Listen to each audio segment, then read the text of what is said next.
We're here at the Jordan Building here in the Historic District. This was built right after the Civil War, right after the town of Winton was burned down. And it was built, I believe, as a law office, but it is now here in the Murfreesboro Historic District. And we have Booker here who's going to tell us about her experience in this building. I had a short-lived small business venture here, an antique shop called the Indian Queen Trading Post, named after another establishment in Murfreesboro, the Indian Queen Inn. I spent a lot of time by myself stocking and waiting for customers to come in, which doesn't bother me in general because I like my own company.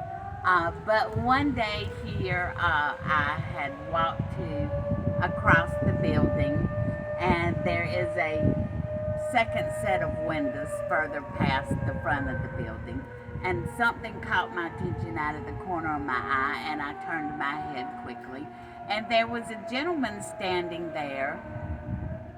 Was not totally, you could sort of see through him, but he very definitely had on the clothing of someone from the 1820s, and he was just standing, holding his hand on his lapel, looking out the window, gazing at the sun.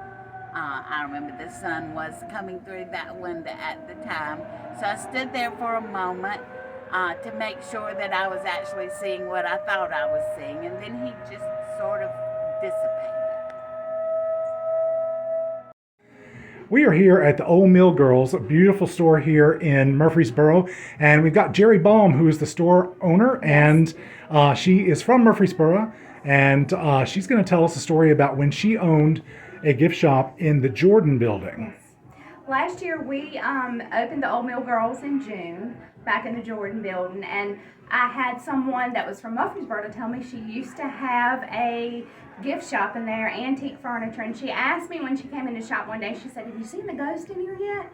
And I said, "No." And she said, yeah, he's a gentleman. He'll stand in the window, double-breasted suit, just kind of look around. She said, "He won't bother you, though."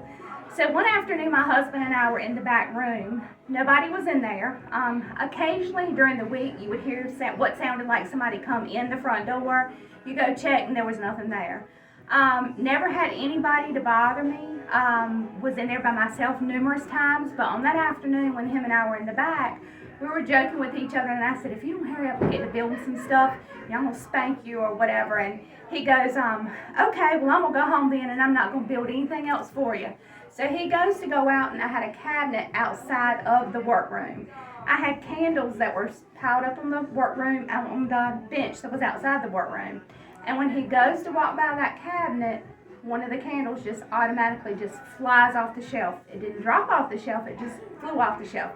He turns around and he looks at me. He said, "Did you see that?" I said, "I saw that." And you know what? He's upset with you because you talked to me that way today.